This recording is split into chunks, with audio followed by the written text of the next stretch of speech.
Is Jeff Sessions the latest Russian spy in the Trump administration? I'm just kidding. But seriously, why won't the Russia meme die? The Monica Perez Show starts now. This is Monica Perez, your libertarian voice on News 95.5 and AM 750 WSB every Saturday afternoon, usually from 3 to 6. Unless I make room for basketball like I did today. I am just starting now. It's 4:30, and I will be on till 7 o'clock. So you haven't missed anything, and we have plenty of time to get it all in. And there is, as usual, so much going on. I am not 100% sure I have kept completely up on the news this week. I had my 11-year-old was super sick. He doesn't have like some crazy illness, at least I don't think so, but he had a fever. And I was like super worried about him. And I was giving him, I was making fresh squeezed lemonade and chicken soup because I thought, it'd be better for him to have this fresh stuff and all the vitamins. And my husband, who's traveling, was calling me worried about the kid. And he's from Texas. He says, is he eating? And I said, yeah, I made him chicken soup, fresh lemonade. He said, what? What are you talking about? The kid needs a steak. You have to give him a steak. He needs nourishment. So I thought that was hilarious because I'm from New York. Chicken soup is what you give somebody when they're sick. And, of course, my husband thinks he needs a steak. But in any case, I was a little behind in my news coverage because I was super worried about this kid. But still, getting through all of that noise was the Jeff Sessions, I want to call it a dust up, but it was really a blow up. I mean, it was such a big, big deal. And I just felt like, it was so overblown. But as I peeled the onion, I felt like there was more and more to the story. So I want to get into all that. Binkley, I think we did, even though I was super busy, we did manage to get record a propaganda report. Did you, how can people get to that? They can go to propagandareportdaily.com, and on the right, they will see a little apple. They can subscribe there, and the latest episode is up on the site. And we should tell people that we're being censored on YouTube because of our type of material, so we need all the subscribers we can get. It's true that if you, depending on what you write in your comments or in your title, it'll stop monetizing. Not that I don't think we even get our stuff monetized, but still, it's just the principle of it that they kind of freeze it when it's got trigger words in it. So for all the snowflakes out there, I guess. So maybe it's a little edgier than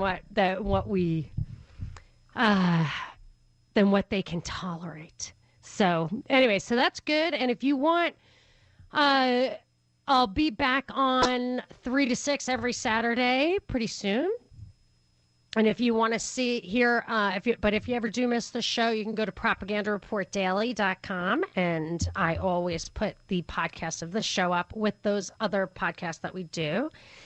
And so here's the thing. This was the Jeff Sessions story. I know if you've at all paid attention to the news, you've heard about it probably ad nauseum, as they say. But even with all the coverage, I don't feel like it was really covered accurately. So what happened, just in a nutshell, is Senator Al Franken, for who I will never stop thinking of as Stuart Smalley. Right. I just cannot think of him. And in this particular question, when he was delivering it, like he just had this Stuart Smalley smirk on his face. He was reading to Jeff Sessions this news story from CNN, like hot off the presses. And he was like, I really don't know if there's any truth to this. I'm just reading it to you as I receive it. And I'm thinking this guy probably has a staff of like 50 people. And he's, he can't, this is the best he can do is like the latest stuff of CNN. And what he's saying in a really obviously not thought out way was any Trump surrogate or campaign member colluding with the Russians in an effort to influence the election. And it was such a ridiculous question delivered so poorly based on not real information that Sessions was kind of laughing a little bit. And he said, well, I don't, people called me a surrogate and I didn't do that, so I don't know what to tell you. That was the impression I got of what Sessions was trying to express. And then what happened after that is somebody realized, remembered, discovered, revealed that Sessions in 2016 had rubbed elbows with the Russian ambassador a couple of times in what appeared to me to be diplomatic situations, ambassador appropriate situations. He's probably rubbed elbows with that ambassador and other ambassadors every single year that he's been senator. But obviously the Democrats have been going nuts on him. I'll play you the Franken clip just so you can hear it.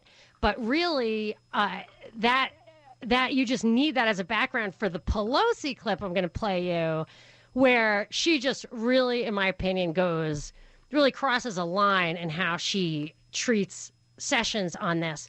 But even the Wall Street Journal and Republicans are misrepresenting the story, calling for Sessions to recuse himself from any investigation that involves the Russians and the election, which he did. And I mean, I would say, normally I'm like, whatever, what difference does it make? Just recuse yourself. Pelosi was calling for him to resign. But then I started thinking about it.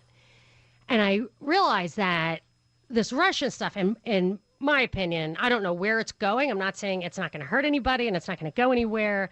But it seems highly trumped up to me, very much a witch hunt, which Trump was made fun of for calling it. But they're not calling for an assessment of the integrity of the election. They're simply calling for trying to find this one thing that would implicate their enemy. But I think it really has no merit. That's my instinct. It just feels so circus-like. And Sessions is kind of a hard ass. I think that he would get to the bottom of it. I think he would very convincingly dismiss it. And I think that he would just kind of put an end to it, stop it from progressing anywhere. And I think that's why they wanted to get rid of him right away. I think that they wanted to put a stop to him, particularly in this particular incident, which is why I think he should not have recused himself, because I think he would have played an important role in cutting this nonsense off at the knees. And but he did, and that's the end of that. But I do want to talk about, I'll play the Franken clip, I'll play the Pelosi clip, and the way she's just absolutely indignant and outraged about this towards him. And then I want to play a game that we're probably going to play a lot for the next 4 years, but Obama did worse, or the Obama administration did it too, and nothing happened. Because there are absolutely much worse examples of what she calls a violation of trust or whatever. I mean, I would say down to the point where these are serious. There were serious infractions on the part of Eric Holder, Obama. Talk about colluding with the Russians. I've got a smoking gun for you there with Obama that I want to share with you later on in the show, probably starting at the bottom of the hour. But I want to hear first what you think. Am I wrong? Anybody, if you want to disagree with me, if I'm missing something on the Jeff Sessions assessment, let me know. I also love to hear from people who agree with me. But either way, 404-872-0750, 1-800-WSB-TALK.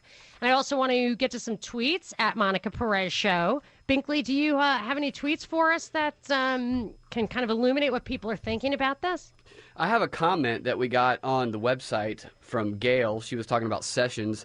She says, say what you will about Sessions. If anyone needs a reason to stand up and support him, here's one. He's taking on a very dangerous task by going after the pedophiles. We need to pray that he doesn't get taken out. I didn't hear him say that he was going to go for the pedophiles. Did he ever say that? I've read where he has said it, but I don't have a source for that. I know Trump has talked about human trafficking? Yes, human trafficking. I did hear that, but I'm thinking, elite pedophiles like what Jeffrey Epstein did and what the Pizzagate scandal is about. I've never heard any hint of that from those guys. That would be awesome. But I feel like that kind of stuff just gets buried. They never go after those kind of guys. But I feel like it's a little bit of a stretch to say that that's what this is about. I really feel like the Sessions thing is squarely. I'm sure they don't want him. I'm going to actually play a clip. I don't have time right now, but I'll play it in a little bit of like what a tough cookie Sessions is and how I'm sure that if they could have blocked his appointment, they would have, but they really would have no grounds to do that. The next best thing would just get him off of this particular case. So anyway, you got another one? Yes, I have one from Incendiary. This is in response to your tweet about why demonize Russia with the whole Sessions thing. And he says, my wife and I were just talking about this, and my theory is that Russia is an easy historic bad guy target, and this is just distracting from all the real issues. I absolutely think this is a huge distraction from real issues. And the stuff that's coming out today, Trump said Obama tapped my phone in Trump Tower and all that kind of stuff. I'm sure everybody Obama probably tapped my phone, but it's not Obama. It's the deep state. It's the government that is still there, that was there before Obama, that's there now. They're definitely doing it to everybody, or could if they wanted to. And to bring that, the culture, the tone of discourse in the halls of power has changed so much over the years, to where if you look back, like Nixon supposedly didn't dispute his loss to JFK, even though he thought the election was fraudulent because he didn't want to hurt the country. And then Gore did the exact opposite. And ever since then, I feel like no one's ever thought, could we just keep our mouths shut about this? And for the good of the country, I think Iran-Contra was another big turning point on that, where they went after Reagan on stuff that went on behind the scenes in every administration. And then Operation Fast and Furious was a retaliation for that. Like, you weren't supposed to go after the Republicans on Iran-Contra, so we're going to go after you on Operation Fast and Furious. So I feel like a lot of this stuff, if it's just getting so shrill and petty that I can't help but think it is quite a distraction from the real issues, real policy issues. I still want to focus on what are these guys really up to? Is Sessions going to restore the Fourth Amendment? I don't think so. That's what I'm worried about. But for all my differences with Sessions, I still think that he really worries the Democrats for good reason. So I'm going to get to those clips. Tell me what you think about this, the whole back and forth with Sessions, and I'll play for you Pelosi, what I consider to be her outraged me. So stay tuned for that. Give me a call, 404-872-0750, 1-800-WSB Talk. You can tweet at me at Monica Perez Show. Monica Perez on News 95.5 and AM 750 WSB. 62 the high today, 37 the low overnight. Weekend weather is brought to you by Shoemate Heating and Air. We're talking about Jeff Sessions recused himself from, as the Attorney General of the United States, from any investigation into Russian involvement in the U.S. election. Even the charges are nebulous. It's this idea that Russia hacked into emails of Hillary Clinton and revealed true information and generated, maybe supported fake news organizations that put fake information out there. And I feel like the U.S. media pretty much does both of those things all day long, and they're supported by people who certainly came from other countries, George Soros, Rupert Murdoch. Who knows if there's divided loyalty there? I mean, I just want to know. I'd actually like to start with understanding what the real charges are here. But in any case, this nonsense, what I think is nonsense, will probably go on for a while because they just took Sessions out and he would have been the gatekeeper.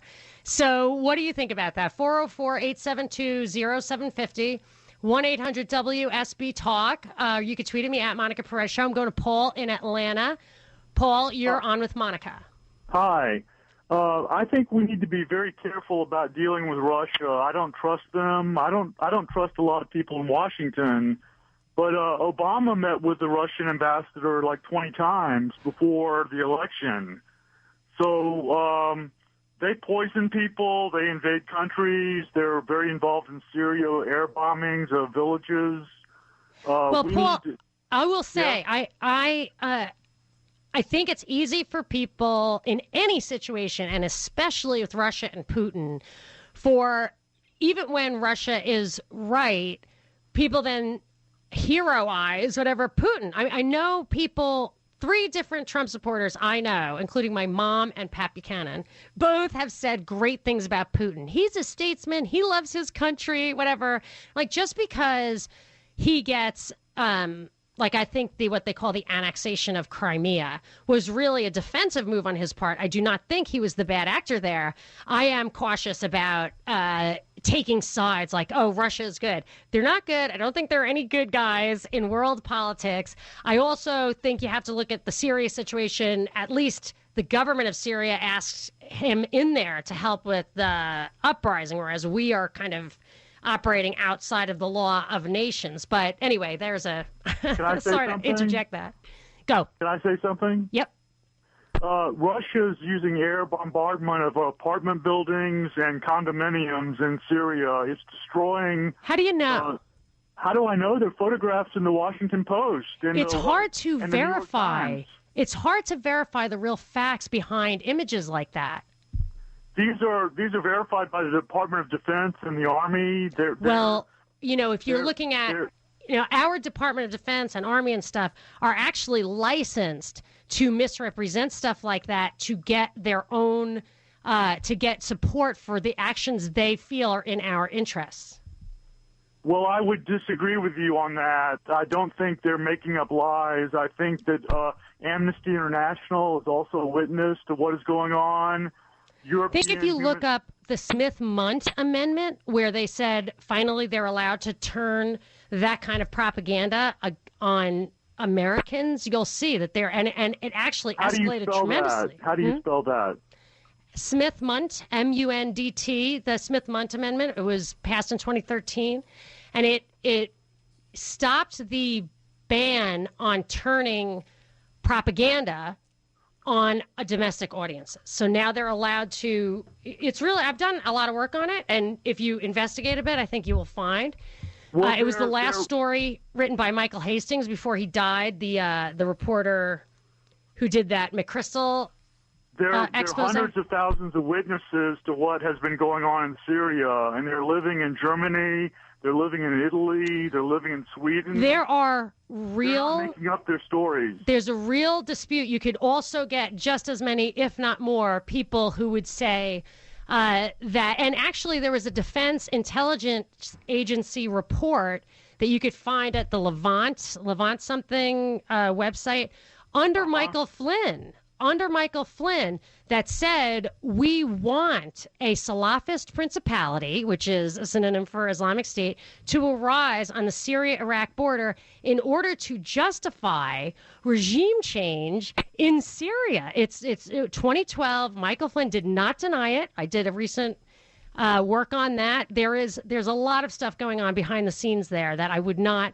What you see is what you get out of the Washington Post. I don't agree with you. I think these theories are far-fetched. That's not a theory. That's a proven fact. It's documented. He was interviewed about it. It's there. I can put it. I'll post it to my Facebook on the break. Okay. So, but the idea is that and all that being said, I still do not defend Putin as some kind of good actor. I don't think he would defend the Bill of Rights against a government surveillance any more than our own government is doing for us. I just think that we are using Russia as an excuse to scare people, like a tweet we got earlier. It's a ready-made boogeyman. But boy, there is a lot to talk about on this front. 404-872-0750, 1-800-WSB-TALK. You can tweet at me at Monica Perez Show, and I'll play those awesome, outrageous Pelosi clips at the top of the hour. This is your last chance. After this, there is no turning back. You take the blue pill. The story ends. You wake up in your bed and believe whatever you want to be. You take the red pill. You stay in Wonderland. And I show you how deep the rabbit hole goes. This is Monica Perez, your libertarian voice on News 95.5 and AM 750 WSB every Saturday from 3 to 6. I'm on a little later tonight. I'll be on till 7, but I'll be back to my normal schedule soon. And you can always catch up on podcasts you haven't heard through my websites, MonicaPerezShow.com and PropagandaReportDaily.com. And I just before the break had a call from Paul, and we were disputing some facts about Syria and how to get sources for information, stuff like that. And I was citing some references that he wasn't aware of, and I went ahead and I had done some work on both of them. One was the Smith-Munt Amendment about how the government can propagandize U.S. audiences for their purposes, military purposes, or to get political support for military activities, stuff like that. I stuck that to the top of MonicaPerezShow.com, and then at PropagandaReportDaily.com, I stuck at the top episode 28 of my podcast, Propaganda Report, where I have a lot of show notes in there with links about Michael Flynn when he was the director of the Defense Intelligence Agency. And they put out a report that said, it was confidential internal report, which leaked, which said, and he owned it later, he did not say it was fake or anything like that. I also have that video on there where he said they wanted a Salafist principality to arise between Syria and Iraq so that they could have an excuse to unseat Assad. And that might only be the tip of the iceberg. I mean, because we know that Saudi Arabia, our close allies, fund that stuff. So who knows how deep that rabbit hole goes. But then I had a call who didn't want to go on the air, but said, how do you know what to believe? How do you, if you don't believe what's in the Washington Post, which was the source that Paul cited, who do you believe? You know, right? And I would say this is that I look for evidence. I look for documentation. I will always click through on their links, which, by the way, they rarely actually have all their links. So what I do is try to investigate where they got that information. What was the basis of that claim? And sometimes it's just, I mean, it can really get circular. Oftentimes in the mainstream media, I've seen it in the New York Times, Washington Post, for sure, National Review. I mean, everything from the mainstream media to the side stream media will refer to other media reports, and there will never be any evidence, or you'll see anonymous sources, people not authorized to comment. That kind of stuff really has to be backed up. It cannot be taken at face value. So I try to trace it all the way back. I saw a Fox News report that showed a video of the chemical weapons being deployed in Syria against the children. And I recognized the video as being a video that was on Syrian news. I had been just trying to do a lot of different broad research. It was on Syrian news. It was a picture of a rebel hideout. The rebels were the ones who used the chemical weapons. And of course, it was obviously that because it was a cave. You know, the government doesn't use a cave. So, you know, had like cellophane and rubber bands around it, and the rebels had gotten the chemicals all over themselves and went to the hospital. And that's how they were. And I have that on my YouTube video. So you can, you know what you know. And you, like Rumsfeld used to say, you know, known knowns and known unknowns. You just don't know.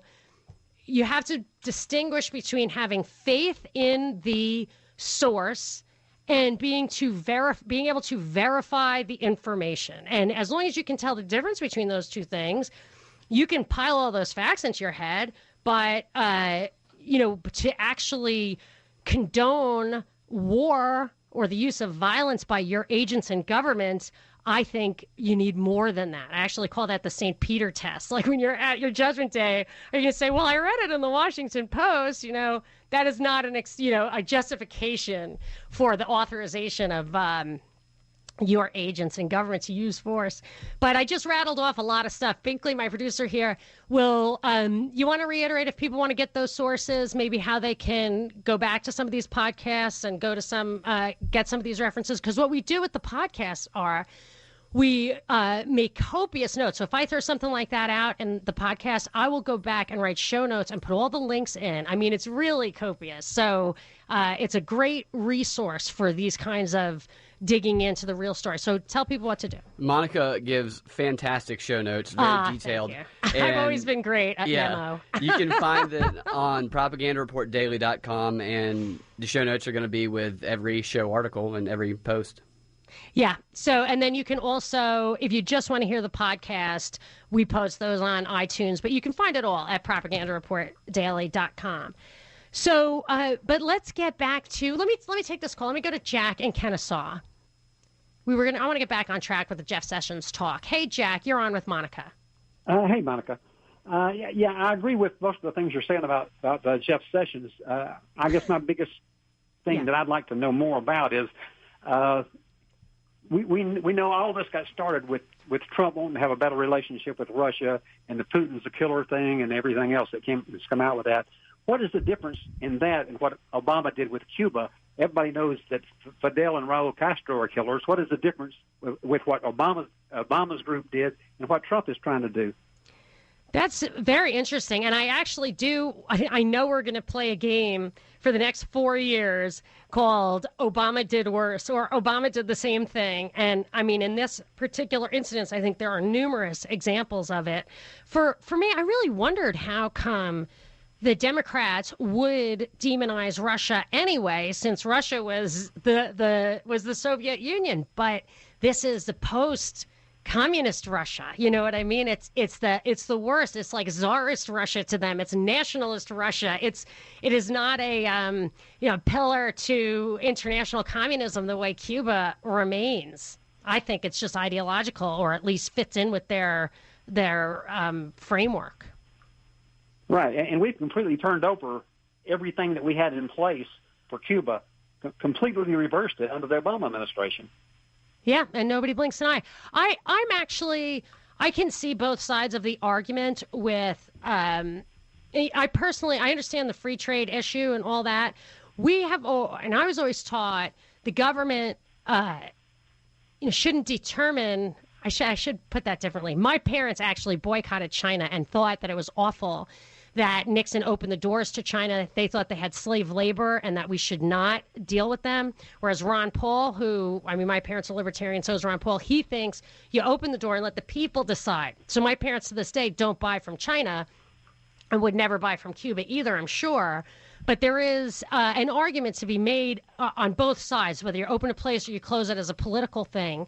But this idea of demonizing Russia, I think, is quite dangerous. Whereas the Cuba thing, only to the extent they had a relationship with Russia, were they ever really dangerous to us, or cultural infiltration maybe. But this thing with Russia, I mean, I don't understand where it's going. Do you think that this is going to progress to something truly dangerous, or do you think it's simply politicking at home? I think it's politicking at home, and I think as long as they think they can gain points by pushing it, they can push it. I don't know why the Republicans are not fighting back over the whole Cuba thing. I mean, there's no difference in the two policies. We'd like a better relationship with everybody that we trade with and everything else. Maybe we can have them, and maybe we can. That's all Trump has said to get all of this started, which is very strange. They made a big deal out of the killer thing, but we all know that the Castros have been killers forever. That is true. I mean, or I should say, we certainly are. We feel like that's in the historical record. That is for sure. So, yeah, I don't know. I mean, everybody does business with these. That was the same thing with like Gaddafi and Hussein. Hussein was our ally at one point. What changed? Why was all of a sudden he's like the worst guy in the world? You have to get rid of him. He didn't do 9/11. So they just do this stuff. And Saudi Arabia has the worst civil rights or human rights policies ever, the most un-women-friendly policies ever. Yet nobody on the left or the right is calling for a boycott of Saudi Arabia or investigation into all their influences into our policies and our past. So, yeah, hypocrisy abounds. And I feel like I didn't get to my clips because I was talking about Paul derailed me a little bit, and I had to I had to talk about the media because the media is so in the news. I really want people to know how I come up with what I believe and what I don't believe. So let's just do some tweets, and if I can be forgiven to push the clips back a little bit, I would like that. Do we have any more tweets? I'll take any subject that people are fired up about. Yeah, Ricky Bobby tweets that he likes that Sessions defended the war-making powers of Congress to the Secretary of Defense, Panetta. Does he have the same influence in his current position? Yes, I have that clip. I'm going to play later in the show. I really wanted people to hear that because it shows, in my mind, what's scary about Sessions to the liberals. That I think when you listen to Sessions, he's such a good lawyer. He understands the Constitution. He's been around a long time. I don't think he would tolerate too much nonsense, which is why when Al Franken asked him this ridiculous question, he kind of started laughing because he was like, what kind of a stupid question is that? You know, whatever. Yeah. No. You know. So let's get to all that at the bottom of the hour.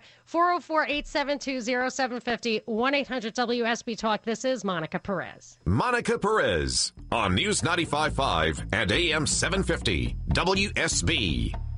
But CNN just published a story alleging that the intelligence community provided documents to the president-elect last week that included information that, quote, Russian operatives claimed to have compromising personal and financial information about Mr. Trump. These documents also allegedly stated, quote, there was a continuing exchange of information during the campaign between Trump surrogates and intermediaries for the Russian government. Now, again, I'm telling you this as it's coming out, so, you know. But if it's true, it's obviously extremely serious. And if there is any evidence that anyone affiliated with the Trump campaign communicated with the Russian government in the course of this campaign, what will you do? Senator Franken, I'm not aware of any of those activities. I have been called a surrogate at a time or two in that campaign, and I not have communications with the Russians, and I'm unable to comment on it. I mean, to me, that was just like, I have no idea what you're talking about. I didn't have anything to do with that. So, yeah. So I just, I mean, it was so clear to me. And so, but listen to this. This is, so that he did rub elbows with the Russian ambassador a couple of times last year. It was totally innocuous. There's no, they're not even accusing him. That's going to be the next question. Of doing anything. Have you ever rubbed elbows with a Russian? Because it doesn't matter if you did or not, just if you tell the truth about it. But here, so listen to how Pelosi characterizes this. Listen to Pelosi.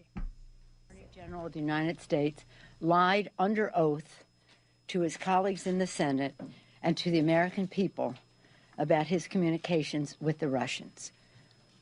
There are standards of professional conduct for attorneys, especially the top law enforcement officer in our country. What is the message that sends to the country, to the lawyers in the State Department, to the American Bar Association, which has standards of professional conduct, to the state of Alabama, which has standards for professional conduct for its attorneys? The fact that the Attorney General, the top cop in our country, lied under oath to the American people is grounds for him to resign. He has proved that he is unqualified and unfit to serve in that position of trust.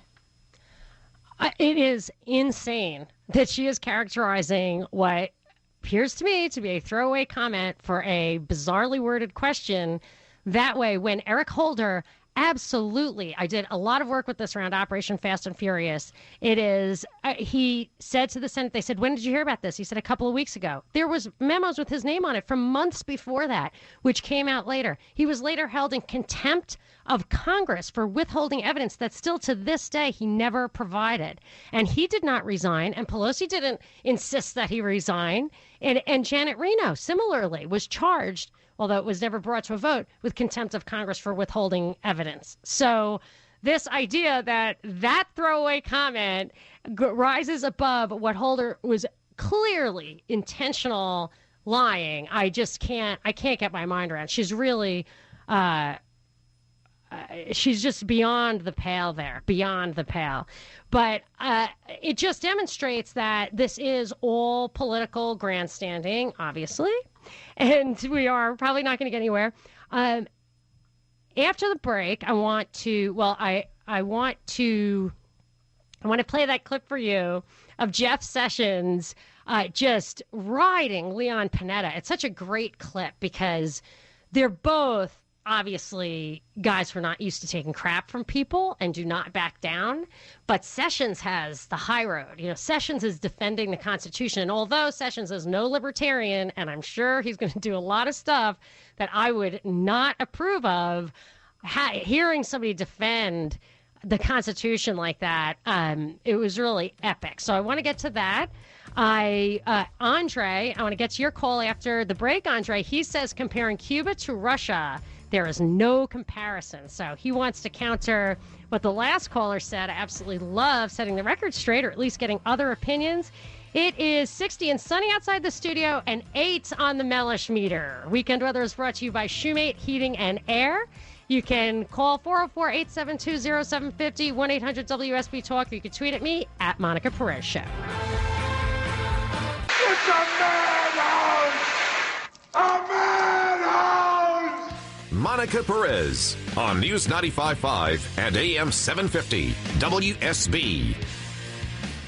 Some sort of legal basis. We worried about international legal basis, but nobody worried about the fundamental constitutional legal basis that this Congress has over war. We were not asked, stunningly, in direct violation of the War Powers Act, whether or not you believe it's Constitution. It certainly didn't comply with it. We spent our time worrying about the UN, the Arab League, NATO, and too little time, in my opinion, worried about the elected representatives of the United States. Rarely do politicians acknowledge that Congress has the war power. It really irritates me because they're supposed to have a declaration of war. It's totally unconstitutional to look to the president to make those decisions for good reason. And they call the president always commander-in-chief. He's commander-in-chief when called into actual service by the Congress. And now my guess is, I didn't research it, but that Sessions goes along with the authorization to use force and that kind of thing, and some of the other clearly defensive, if you want to say that, actions. He was really beating up Panetta because Panetta was talking about in a coordinated action where a bunch of countries gang up on another country, like Libya. That's what they were talking about. He doesn't go to Congress. He goes to the international community. And Panetta would not back down, but Sessions would not back down. And I thought that was heartening. Now, I think Sessions is one of those people, seems to me, where he believes you can take a really loose reading of the Fourth Amendment, that he's into the surveillance state and all that kind of stuff as a security measure. I would say that it does not please me. And some of the other things, if he cracks down on marijuana in states that have passed laws legalizing it, I wouldn't like that. That's a violation of the 10th Amendment. I really care about the 10th Amendment. So, he's not a libertarian. He's not my guy. But in this case, I think he would be a formidable opponent for if the Russian thing is just trumped up, which it seems to be to me. Now, I would love an investigation. I would love the states to thoroughly vet the election process in their states, because I think there is tons of election fraud. I want to put my little piece of paper in a shoebox and sit with the shoebox until it gets to City Hall and somebody counts it in front of me and they write it down. I want that. And until I get that, I think there are problems with the election process. But I don't think it's Russia. I don't. But I will say when people call for popular vote, that will mean that the elections have to be overseen by the feds because you would be affecting other people's votes. If your state wants to squander their electoral votes by letting illegals vote and everybody's kind of okay with it, that's one thing. But if it's a national popular vote, the election would be run by the federal government, and boy, that's when it's hijacked. That's when you can really have a banana republic. So on that note, I want to go to some calls, 404-872-0750. 1-800-WSB-TALK. You could tweet at me. We're going to get some tweets in a minute at Monica Perez Show. I want to go to Andre in Conyers. Hi, Andre. You're on with Monica. Hey, how you doing, Monica? Good. How you doing? Yeah, the reason I called, you had a caller call in and compared Russia to Cuba, and I just don't think they're the same. I think that's comparing apples to oranges. I mean, although you could say they're both dictators and they both have done some bad things in their country, Cuba has never been, in my opinion, or that I know of, trying to take over other countries like Russia did with Crimea and Georgia. You just don't have the same kind. And then also, was it right before the 2012 election, Governor Romney, during the debate, had said that Russia was probably our greatest threat. Mm-hmm. And every Republican across the land seemed to agree with that. And they were saying that, how Putin's kicking sand in Obama's face and Putin's doing this. But now it seems like, okay, Putin's our friend. I was trying to get to that earlier. I had a call earlier where out of nowhere, Putin was kind of made a hero in the alternative right, I guess, or whatever you want to call it. That's such a loaded expression now. I can't stand it. But I was even falling for it for a while because that Crimea thing really did.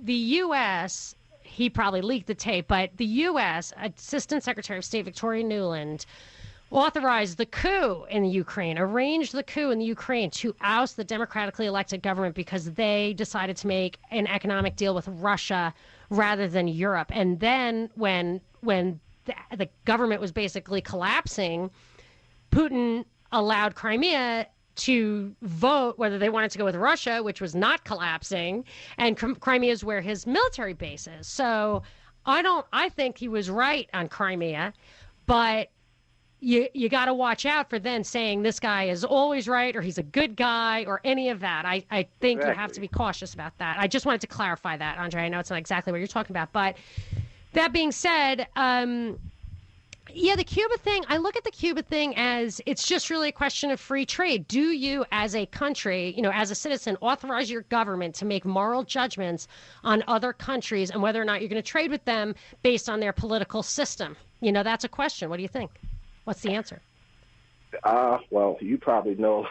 Yeah, I mean, do you think that we should should we boycott Russia or boycott China or boycott Cuba because we don't like how their government treats their own people? Like, what's your opinion? No, I truly don't think so because at times I don't like the way our government treats our people. So, boycott U.S. products. Right. So, I mean, and to kind of to kind of paraphrase Trump, hey, we all got bad people, Yeah. So,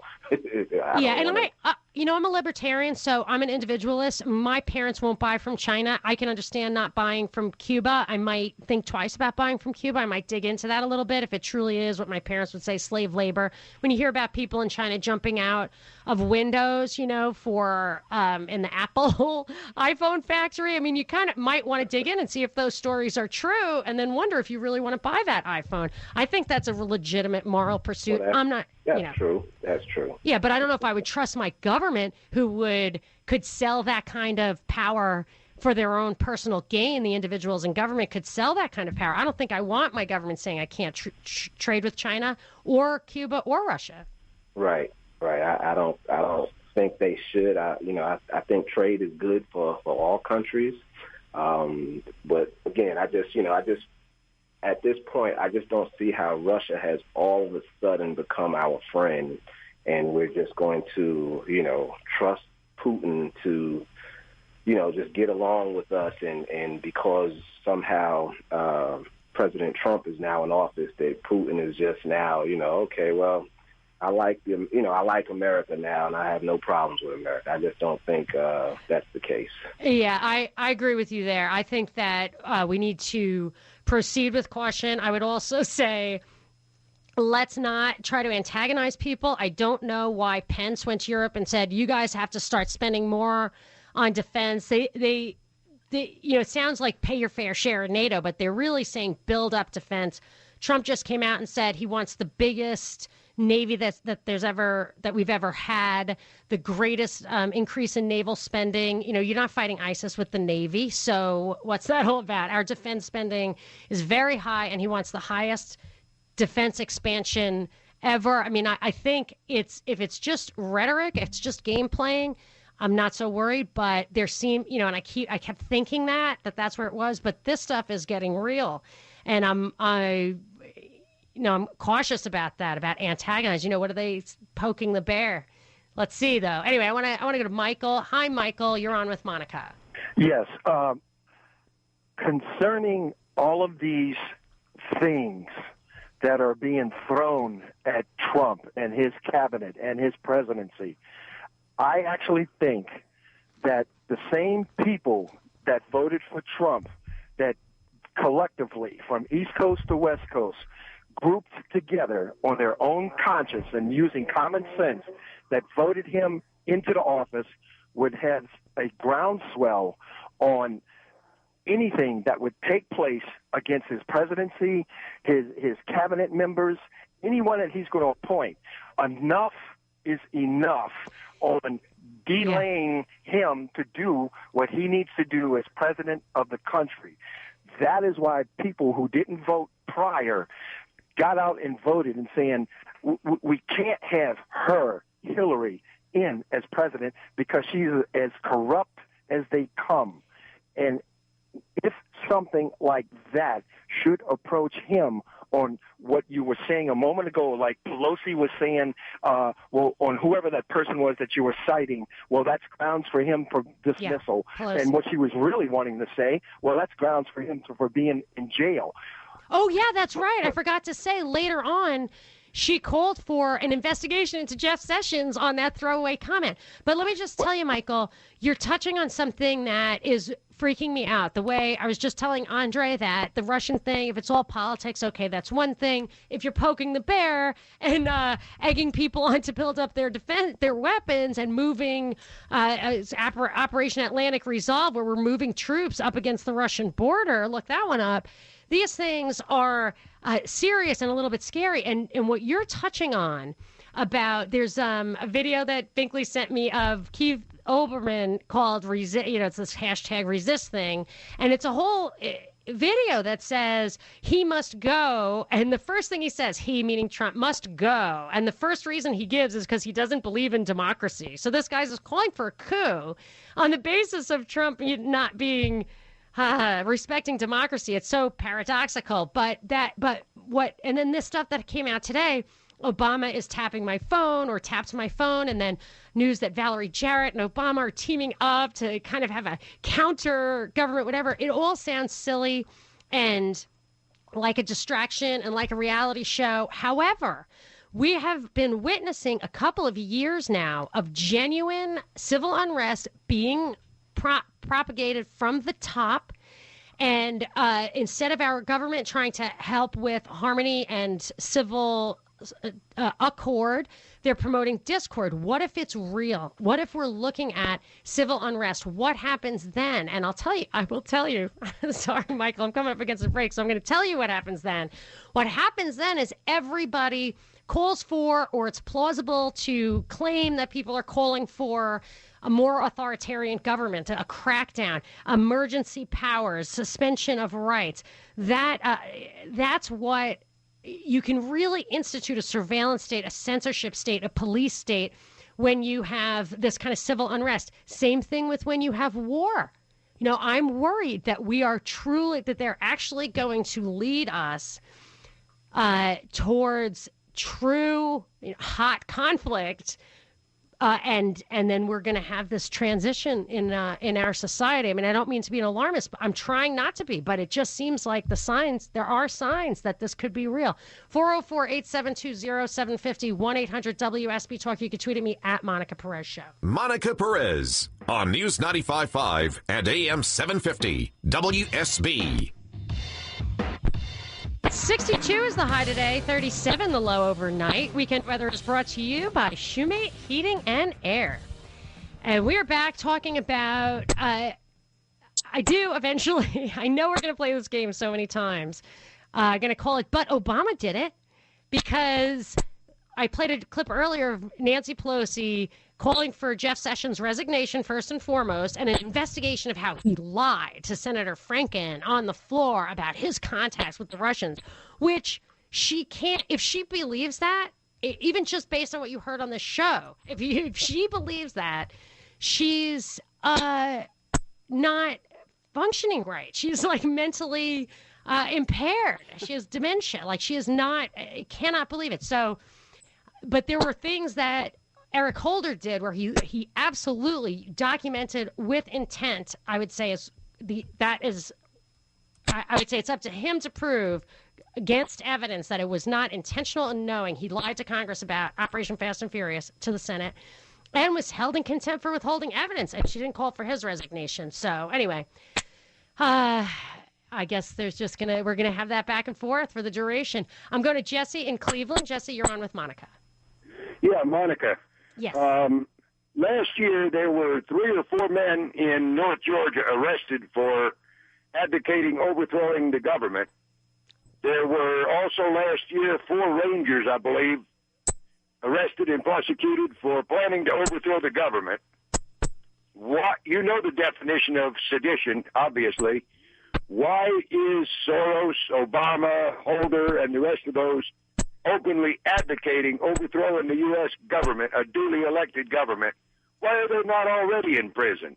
That's interesting. I mean, what Keith Olbermann is doing, I don't know what crosses the line of free press. I mean, if you're not allowed to cry fire in a movie theater, if you don't have freedom of speech to do that, I don't know. I was never a fan of the anti-sedition laws, because there's a fine line between revolution, which I guess, or resistance. But when they, let's not give up yet on the process of the government. I mean, I'm an anarcho-capitalist. I actually don't believe this government can be salvaged on its own terms. But I am not a fan of either side really trying to overthrow the government at this point. But I think what those resist videos saying Trump must go and being disseminated in hand with these telling people how to protest, telling people where to go, things that turn ugly. Then they maybe put agents provocateur, like we heard on the Project Veritas hidden tapes, where the guys at Hillary's campaign were sending people to start fights, training old ladies how to get punched in the face. You know what I'm saying? So they really are. I mean, I hear your point. They are doing that stuff. What do you think the answer is?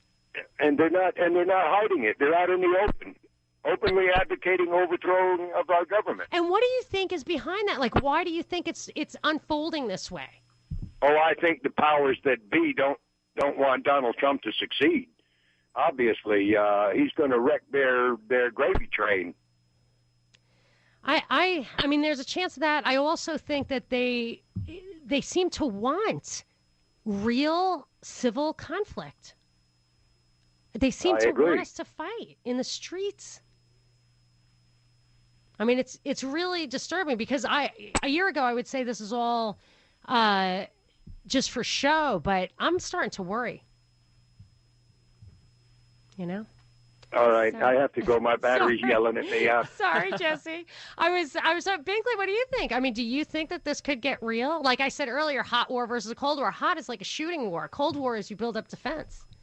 I think it could get real. I think that they want conflict. I don't know what war in this day and age with technology in our country would look like, but I think if I had to put my money on something, it would be they want the conflict so they can have the crackdown. And it's not Trump or Obama. It's behind that. It's the shadow government. It's that government which is forever, above it all.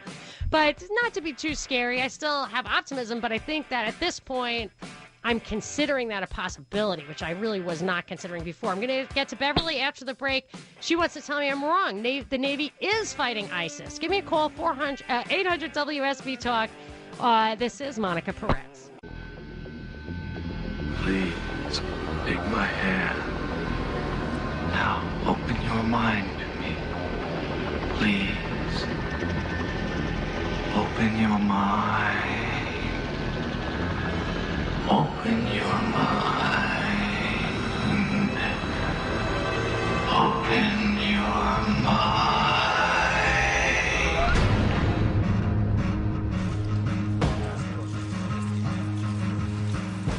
It's my last election. Yeah. After my election, I have more flexibility. Yeah. Yeah, I understand. I transmit this information to Vladimir and Stanley. It's super hard to hear that, but what it was, if you remember, the hot mic episode where Obama was talking to the president, Medvedev, I think his name was, who was like the fake president of Russia between Putin's two terms. And Obama said, it was in March of 2012, and he said to him, they were talking about missile defense and putting missiles in Europe and stuff, and he said, I know it's important to you, basically, but I will have more flexibility after my election, like to work with you. So, and then the president of Russia says, okay, I'll tell Vladimir, which I thought was more of the story. It's like, really? Could you imagine if Trump said, okay, I'll tell Bannon? You'd be like, oh, okie dokie. People would freak out. People would freak. But what he was saying that he wanted the voters to have a different impression of his national security decisions and that he would work with Russia about it behind the scenes. I mean, to me, if you're going to ask for resignation or an investigation about contact with the Russians, that's the kind of thing that has real meat. But this is Monica Perez. I am the Libertarian Voice on News 95.5 and AM 750 WSB every Saturday from 3 to 6 coming soon. But today I am on till 7, so we are well into this conversation, and it's been so lively and interesting. We started talking about the Jeff Sessions recusing himself from any of this Russian election interference. And I want to explore that a little bit. Binkley, before that, though, if people are just tuning in and want to catch up with the podcast after we publish it, tell them the best way to do that and if they want to hear our other stuff. Go to propagandareportdaily.com and subscribe by clicking on the little apple on the right. We're being suppressed on YouTube, so we need all the subscribers we want. And your vote count. Yeah. Not only have they demonetized or stopped ads because they don't like the titles that you put on it, but didn't they stop your view count too? That's happened to me. Yeah, they held my view count at I know, it's so 30. weird.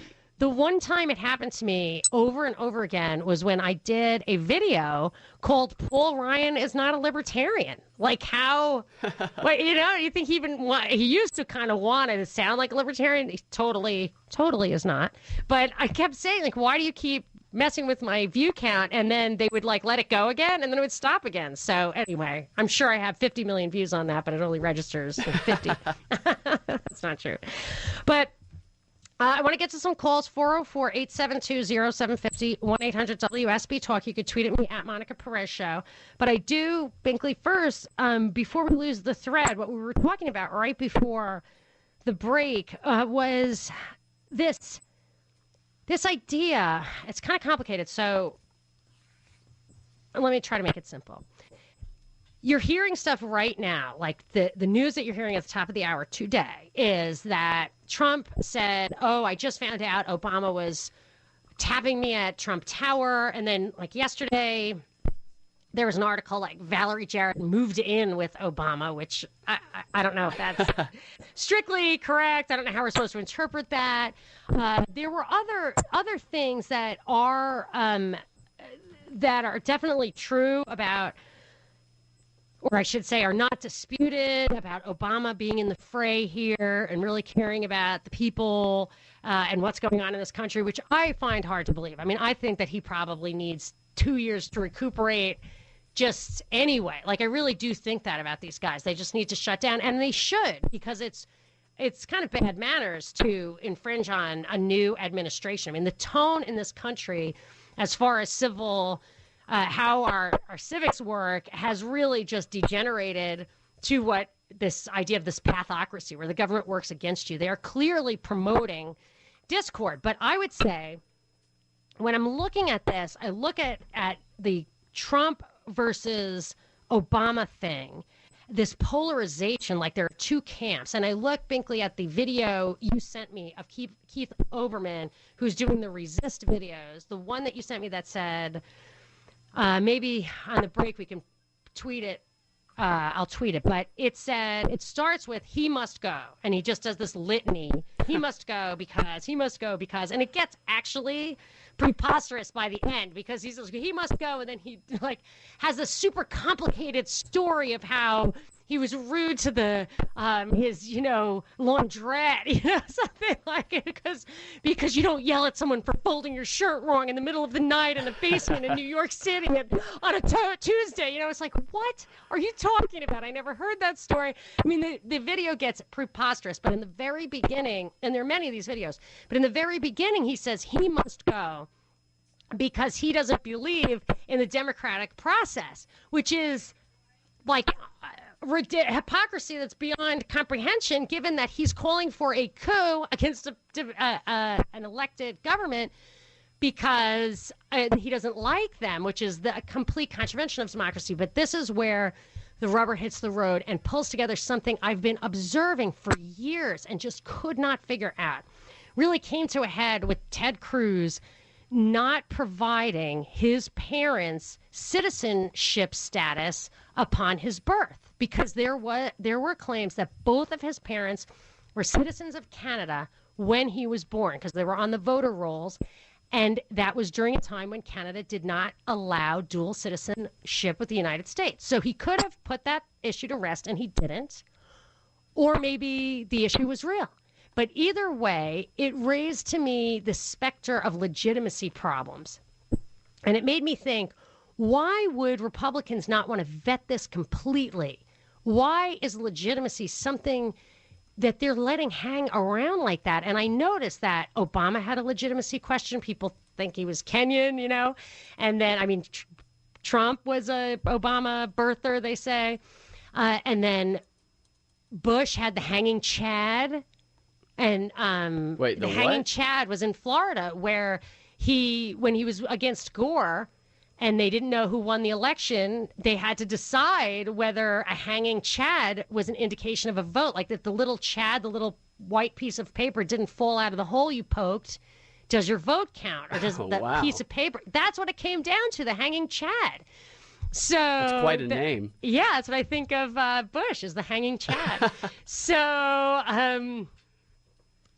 And even, you could probably go back and say Clinton was the only minority president because he was, or elected by a minority, because he was like 43 or 44% of the vote. But really, there was genuine legitimacy conflict over Bush, Obama. There would have been with Cruz, and now they're using legitimacy with Trump as a way to justify civil unrest, because these are people who supposedly believe in government. But that's why they're saying, not my president. So I feel like all of this is about conflict, real conflict, polarization, two camps. Now, is that just going to be used to keep everybody's eye off the ball for real policy issues? Is it going to be used to keep the eye off the ball, or even have people welcome a police state, more surveillance, all that kind of stuff, because people get afraid of civil unrest? Or are we really going to have civil unrest, which will bring that stuff down, crashing down on us? I'm still hoping that it's like what I feel like is going on in the global sphere, where we're saying there's war coming. Is that just to get people to spend a bunch of money on defense and please the banksters, or is there really a war coming? I'm worried that the signs are there for there's two camps in our country, one behind Obama, one behind Trump. I see that. I think they already think we're at war. I think some of these people who believe that Trump is a Russian, I think they already think that we've been overtaken. So the coup has already happened, and that we need to fight back. We're the last dance. And they call it the resistance, which really makes me mad because that was my word. I wanted to lead the resistance against not Obama specifically, but against a government that no longer adhered to the Bill of Rights and the Constitution. Let me take a quick call. I'm going to Beverly in Douglasville. Hey, Beverly, you're on with Monica. Hey, Monica, you might want to check your facts on the Navy not fighting ISIS. Had a relative. I didn't mean to say that. I shouldn't have just generally said the Navy is not fighting ISIS. I understand that they can send that stuff over into the Gulf, but I do not believe that it's justification for the biggest Navy we've ever had. I think that goes to something else.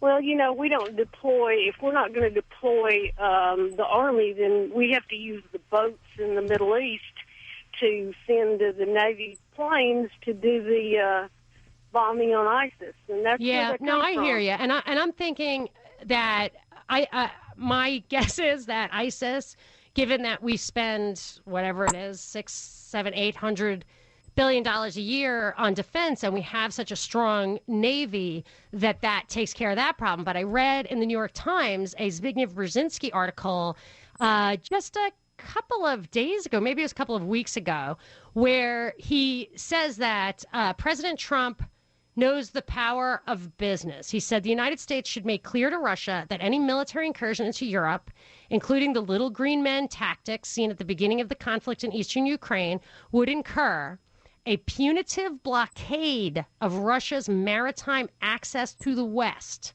that would affect nearly 2/3 of all Russian seaborne trade. So if Brzezinski, when you do a blockade, or sanctions is less serious than a blockade. I mean, that's what got Japan to bomb Pearl Harbor. I mean, a blockade is serious business. And whether you're right or wrong, you're probably a big step closer to war. So what Brzezinski is calling for us to use our Navy to blockade 2/3 of Russian seaborne trade. So for that, you might need the biggest Navy that we've ever had. But I don't think we need that for ISIS. But I'm open to argument. 404-872-0750, 1-800-WSB-TALK, or you can tweet at me at Monica Perez Show. Monica Perez on News 95.5 and AM 750 WSB. Increasing clouds tomorrow, high of 66. The weekend weather is brought to you by Shoemate Heating and Air. And I have a McDonald's weekend prize pack to lighten the mood a little bit on this Saturday evening. I have a 4-pack of tickets to the Game of Thrones live concert experience on March 14th at Phillips Arena. Wow. I know. I love this stuff. I mean, when they have the hockey. Oh, it is. They do have the hockey. No. Oh, yeah, it is. This is the hockey. I love the hockey. Produced by Live Nation, and a family 4-pack of tickets to an Atlanta Gladiators home game at the Infinite Energy Arena.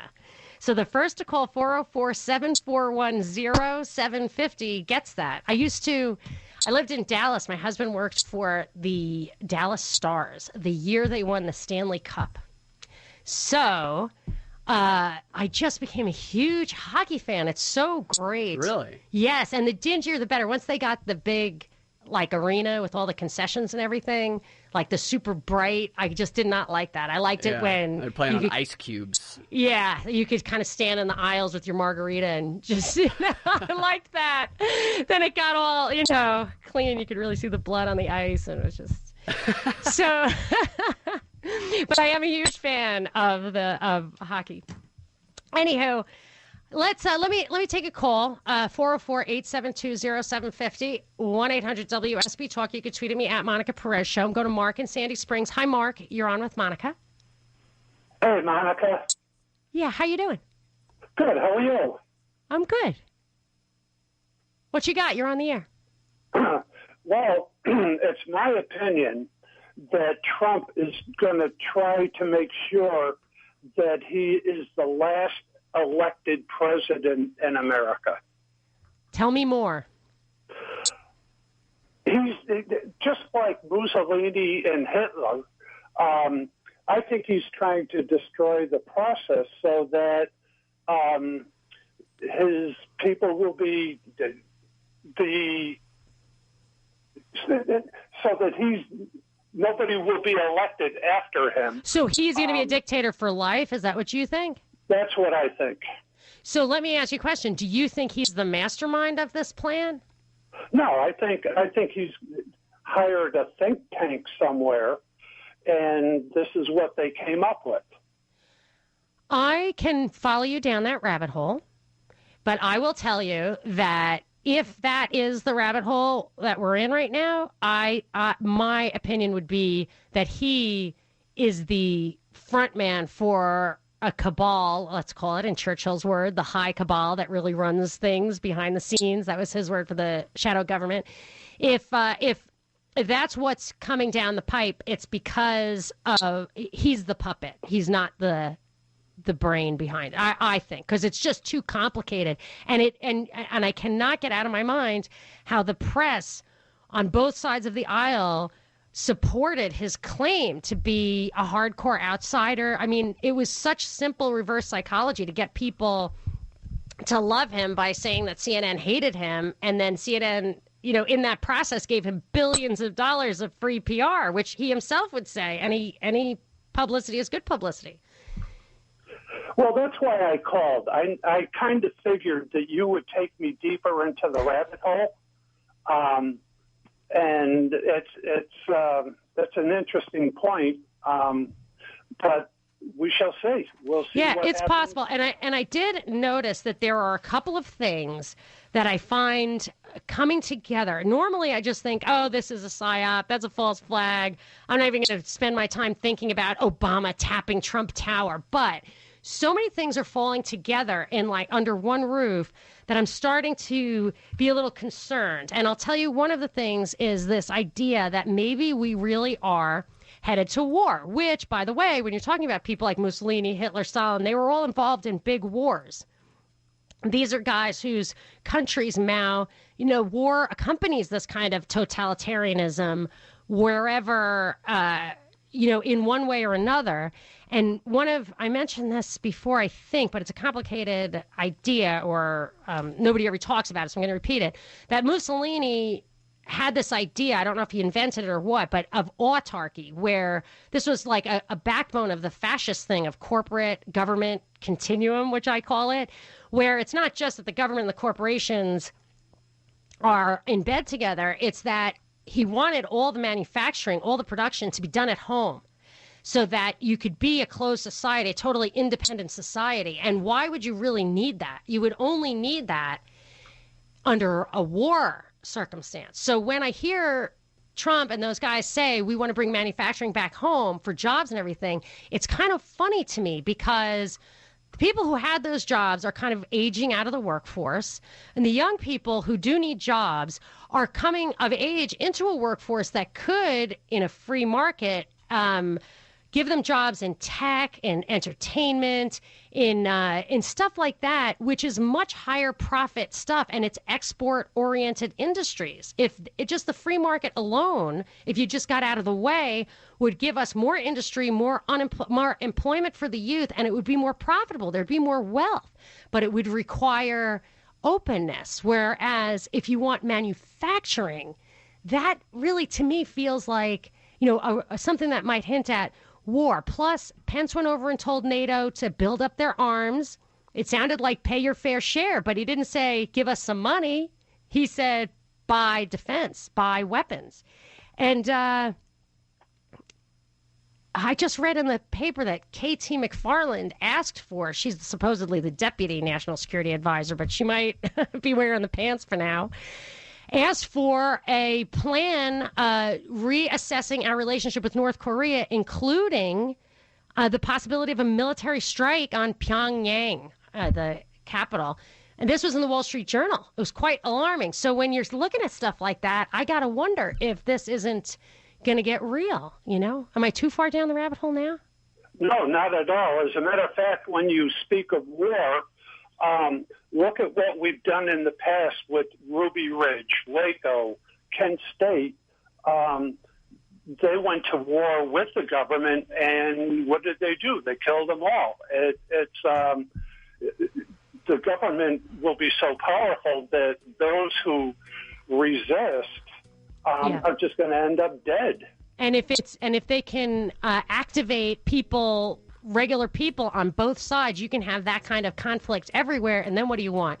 People are going to call for a crackdown. They're going to allow emergency powers. War does the same thing. This is what I'm worried about. And this is why Chris Chandler says that when he listens to my show, sometimes he has to crawl under the bed. I scare him. Anyway, hope I'm not scaring you. Tweet at me at Monica Perez Show. You got me excited because this would truly be both an adventure and a learning experience. Monica Perez on News 95.5 and AM 750 WSB.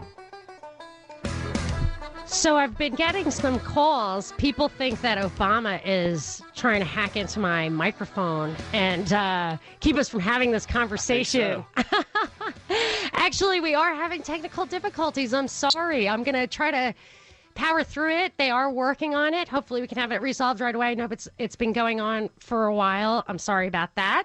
But I do not believe that it is, I don't think it is coming out of the rabbit hole. Could be, but I don't think so. Been guys in black suits and sunglasses. Did you see? I did see too. that weird helicopter, right? Yeah. It was almost invisible. Right by the window. Right outside the window. I don't know. Maybe it had a force field around it. I really don't know, but I'm super sorry about that. So we have been down the rabbit hole. So let's just see where this conversation takes us. 404-872-0750, 1-800-WSB Talk. At Monica Perez Show is my Twitter handle. It's actually worth signing up for Twitter just to have these conversations. I really only use Twitter to communicate with people who I follow and who follow me directly. I really don't use it as like a news feed. So Binkley, it's tweeps, right? People who tweeps. Follow you? Yeah. What's up with the tweeps? Dean, the tweep Dean, he says. He's one of my favorite tweets. That's right. He says they want conflict for the same reason they seek it in other countries, to divide and conquer. Yes, it's as simple as that. But the conquer part is what's bothering me. It's not, I'm not sure it's the Aldous Huxley take a Prozac and watch soap operas kind of conquer. I think it might be the George Orwell boot on the neck forever, stomping on a human face forever kind of conquest, just because I see the police state stuff rising and surveillance state censorship. I don't know. It bums me out. I am going to go to Pamela in Stone Mountain. Hi, Pamela. You're on with Monica. Hey. Hello, Monica. Hi. I just want to back up a bit and talk about this Russian hacking hysteria. Mm-hmm.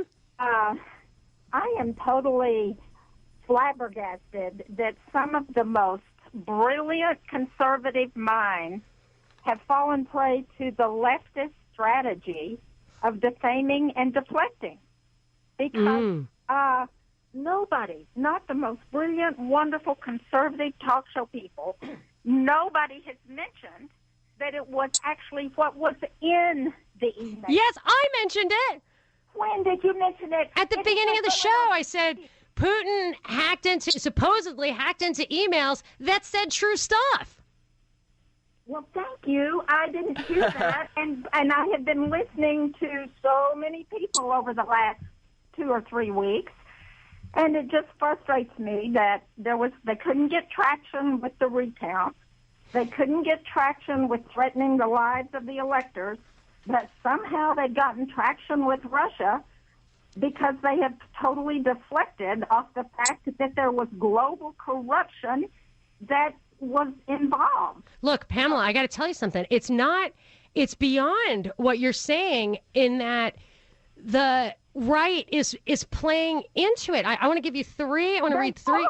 Yeah, let me read 3 lines to you.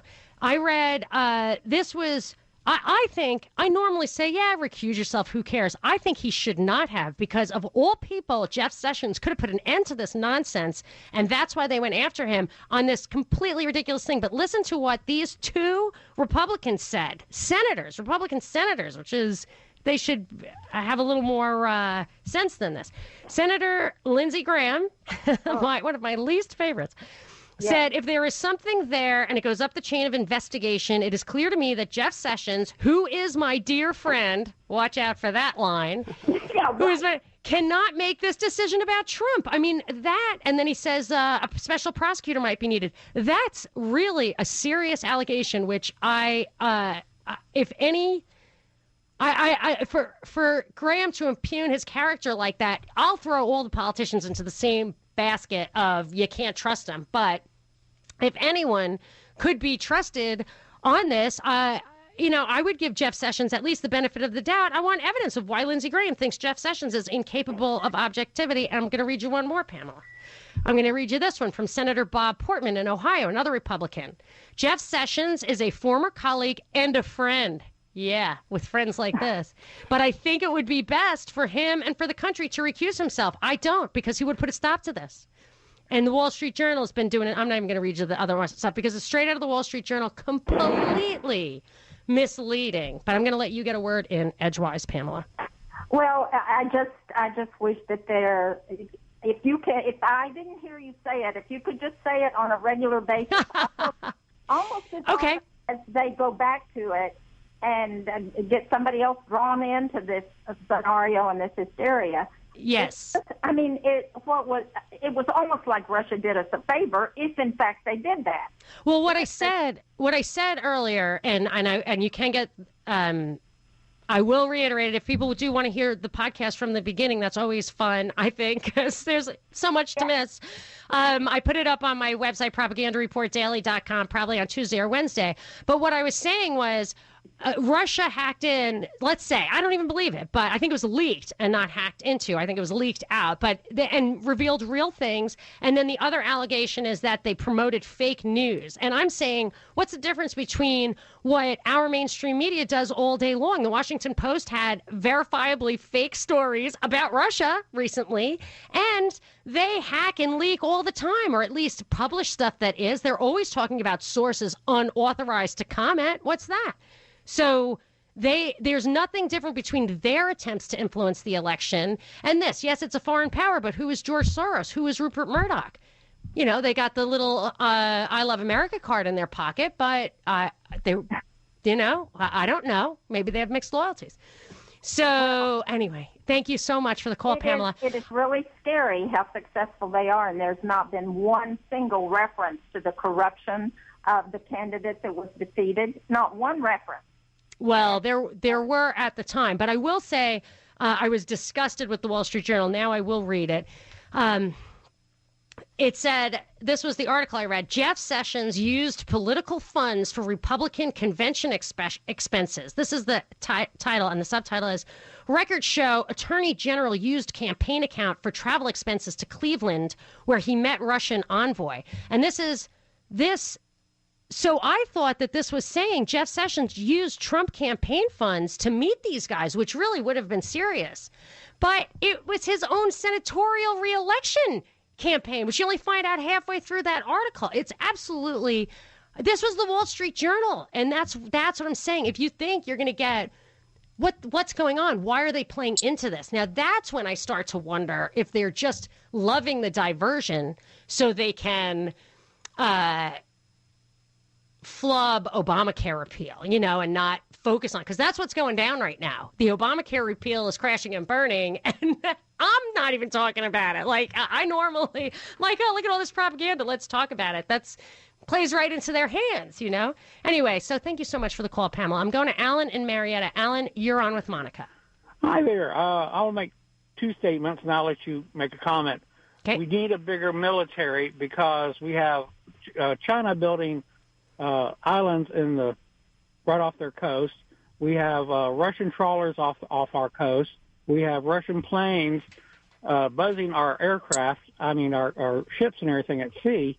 And it's just they're trying to start something. Then, as far as the leaks and everything, didn't Brezhnev say that he would destroy this country and never fire a shot? Well, if you're the Russians, why not send your ambassador to all these people? Get everybody in trouble. I don't think any of these guys requested to see the Russians. I think the Russians requested to see them because they knew this would be a hot topic. If you want to destroy a country from within, cause dissent. Actually, I heard earlier, I didn't get a chance to verify it because it was just on the radio earlier, that I think it was on WSB, that the Obama administration actually set up the meeting of ambassadors in Cleveland. I have to verify that. I do think I heard it on Erickson's show, so I have to believe that it was absolutely verified. But if that's the case, it's not even like the Russians asked for it. It's maybe was a setup, or in any case, so completely run-of-the-mill, it didn't matter. But I want to get to the first point, Alan. You said we need a bigger military. Do you think we need more military spending? A little bit more military spending. We need to. I have a brother who works for the military, and the waste and everything that goes on out at the base where he works at is just flabbergasting me. I mean, there are days where they just show up for work, they don't have any money to work, so they sit around there and play ping pong ball all day. The military Here's the problem. Needs to cut all, right. all this superfluous spending they do. Yes. At the base he works at, if they don't spend their OPTAR, which is a military, they lose it. So you have these guys at the bases buying desks and computers and cars and stuff, so they use up all their OPTAR before. Then they need some stress to change that, because here are the numbers. Here are the numbers, like I just pulled them off of Wikipedia, so it would be apples to apples. You can dispute me on how you would measure defense spending, but let's say different countries, apples to apples. The U.S. is credited as spending $596 billion on defense every year, and China is listed as spending $215 billion, and Russia, who's the one we're focusing on, but you did lead with China, $66 billion. So we spend 9 times more than Russia. We spend almost 3 times as more than China. And I look at that stuff. We don't want to end up like we did in World War II, where we had no fleet, and what we did have was destroyed. I'd much rather have the biggest fleet than a smaller fleet that got taken out real quick. Even we won World War I and World War II, and we're able to rapidly advance, which is why I think they want to bring manufacturing back here so that we have that kind of leverage. And I understand that reasoning. And as I'm an anarcho-capitalist because I have no faith in the government anymore. I don't think the American experiment is going to be restored. However, if you go back to how I was raised as a hardcore libertarian, a traditional conservative, the federal government had 3 roles. It had the courts, or any government by force: courts, police, and national defense. So for me, the entire federal budget should simply go to defense, and there should be no other taxes. There should be no other spending by the federal government. So I'm not one who's like, we should spend it on other stuff. I'm just saying that we need to use it for defense, and we are so spread thin on trying to police the world, and really not even just police the world, but make Syria safe for a pipeline, an oil and gas pipeline for private industry. I mean, that's what I think is what's spreading us so thin. I don't think we need more spending. I'm happy with us having the biggest Navy in the world, the biggest everything in the world. But if we're spending significantly more than all of our possible competitors combined, and I actually did a post on the numbers, I'll post it during the break, then it's not a spending problem. So let's get it together. Let's make sure we have the right goal in place and use the money more wisely. Okay, wrapping it up after the break. You can tweet at me at Monica Perez Show. Monica Perez on News 95.5 and AM 750 WSB. It is 59 degrees outside, and sunny. Weekend weather is brought to you by Shoemate Heating and Air. And we are wrapping it up. I went a little late today because of basketball, but I should be back soon enough to my 3 to 6 slot, and you can always go to my website, one of my websites, to see when I'm on next, propagandareportdaily.com. And let me just take one more call. I'm going to Stephen in Gainesville. Hi, Stephen. You're on with Monica. Hello? Hey, Stephen. You're on with Monica. Yes, I was wanting to comment about a comment that you said about the youth not really wanting to work. No. I didn't say. I'm sorry. I have to clarify. I was saying to bring manufacturing jobs back for some of those workers who were lost their jobs are aging out of the workforce, whereas these young workers who are coming into the workforce who do want to work are better suited to technology, entertainment stuff that's high profitability, high growth, export oriented. Why is Trump focusing on manufacturing? That's what I was trying to get at. For one, a lot of the stuff you could get more people doing the technology, but you're not going to get nothing done without the workforce below doing all the actual work. And like you said, I totally agree. You get the old that are starting to retire. Who's going to be filling those gaps in? Yes, I am a proponent. As a libertarian, I recognize the value of free markets, a free society. If immigrants want to work for you and you want to hire them or they want to rent an apartment for you, as long as the democratic process can't be subverted by people who can vote your rights away. This is my basic thing with immigration. In a free society, you have organic immigration. It comes where it's needed. It comes to fill gaps in the labor force, gaps in the demographics. But we have a system where we have this welfare floor and this indiscriminate college subsidies and stuff, which take Americans out of the workforce. People won't work, won't do those lower level jobs. And then that creates a vacuum that sucks people in from other countries who are taking those jobs. At the same time, you have some unemployment. But I even would take one step further and say when you look at the illegal immigrants who are doing the lower unskilled jobs, those are the ones who are helping us working. I'm kind of like professional class, but still I work and my husband works a lot. Any kind of working class people, they're the ones who use the illegal immigrants to supplement their work, whereas the legal, I know this is going to sound so controversial, good things at the end of the show, because otherwise I get like 15 calls, people yelling at me, that if you invite people in, you give indiscriminate educational subsidies to people and have them take English or jazz theory or whatever and then get out and have all this debt and no job, and then you have foreigners come in who thoughtfully got engineering degrees or whatever, or could only go to school if it made financial sense. Those are the guys who probably are more likely to compete with your kids to get into good schools or your kids to get those kind of jobs. I think that this focus on policy, on controlling the flows of people in and out like that, of controlling what industry we have, controlling that it's manufacturing over technology, meeting with individual companies to pick and choose what how to manipulate the law, that kind of stuff I don't go for. So if you're still there, Stephen, I'm welcome to, happy to hear your response. Well, it's like me. I drive a truck in Atlanta, hauling dirt, gravel, pretty much everything.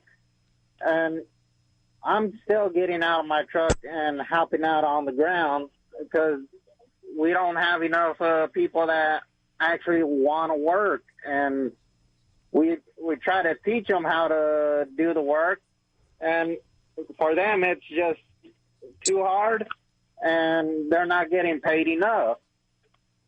Yeah, there are tens of millions of people. It's probably pushing 100 million people. It's probably 70, 80, 90 million people who are out of the workforce who could work. And maybe it's being coddled. At the same time, you see that there's almost 50 million people on food stamps. Maybe that's no coincidence.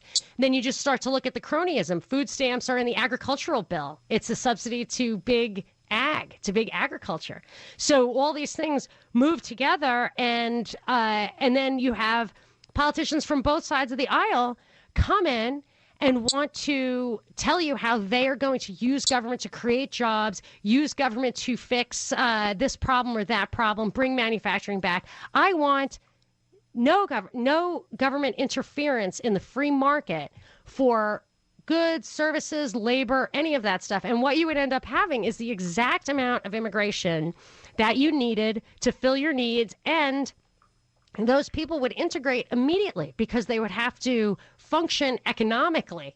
You would not have generation upon generation in a subculture that, like in Europe, they have, where people are born into a culture onto welfare and they don't ever speak the language because there's a subculture. It actually draws people in. Our system doesn't work that way, although you can work it that way. But it's a big problem over there because they never integrate. So for me, liberty is, in this case, as in all cases, always the answer. Thank you very much for the call, Stephen. I'm sure I gave you more than you're in the mood for. So, Binkley, what do you think? Should we wrap it up with some tweets? Where are we going? Yeah, I got a tweet here from Richard. He says, "Great show." Awesome. That's a great tweet. Can I tell people about the weather, though? Because I think I forgot to tell them. Well, I needed to adjust the lighting in here a little bit. You said it was sunny out a minute ago. Sorry. You know what? I was reading it off of my piece of paper because I was a little frazzled because we came in early from the break. So I'm going to instead read to you what I have written down for Monday. All right. I'm not a multitasker. I know, so it's all right. I don't observe my environment and then respond to it. I have a list of things. You would think that I sound like a multitasker because I'm going in all directions at once, but I really try to stick to my bullets. And today's bullet is that on Monday, this is going to be more accurate, it's mostly cloudy and 68. That is the forecast, but it could change because it's only Saturday. I'm right about that, right? It's still Saturday. Okay. You can lay out your wardrobe for Monday. Yes, but the weather could change, or the forecast could change. So listen to Weekend Weather, which is brought to you by Shoemate Heating and Air, right here on WSB. But we have a few other things that to wrap up. The podcast of this show will probably be posted Monday or Tuesday on Propaganda Report Daily, and you put it in iTunes, right? And people can subscribe to that real easily. Leave us some feedback. Give some ratings.